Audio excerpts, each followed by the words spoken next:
பசுமையான ஒரு சிறிய கிராமத்தில் மிகவும் பலமான ஒரு மனிதன் வாழ்ந்து வந்தான். அவன் வலிமை அதிகம், ஆனால் அவன் மனம் எப்போதும் கோபத்தால் நிரம்பியிருந்தது. ஒருநாள் அவன் வயலில் அமைதியாக நின்ற ஒரு சிறிய வெள்ளைப்புறாவை கவனித்தான். கோபத்துடன் அவன் கைகளை உயர்த்தி அதனை விரட்ட முயன்றான். ஆனால் அந்த புறா பயப்படவில்லை. அது அமைதியாக அவனை நோக்கி பார்த்து கொண்டே இருந்தது. அந்த அமைதியான பார்வை அவனின் மனதில் ஒரு கேள்வியை எழுப்பியது. எனக்கு இவ்வளவு வலிமையானவன், ஆனால் இந்த சிறிய உயிர் என்னை ஏன் பயப்படவில்லை? மெதுவாக அவன் கோபம் குறையத் தொடங்கியது. அவன் கைகளை இறக்கி புறாவை கவனமாக பார்த்தான். அந்த நொடியில் அவன் உள்ளத்தில் ஒரு மாற்றம் பிறந்தது. நாட்கள் கடந்தன.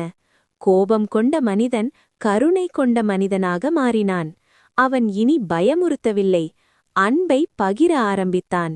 ஒரு சிறிய புறாவின் அமைதி ஒரு பெரிய மனிதனின் இதயத்தை மாற்றியது.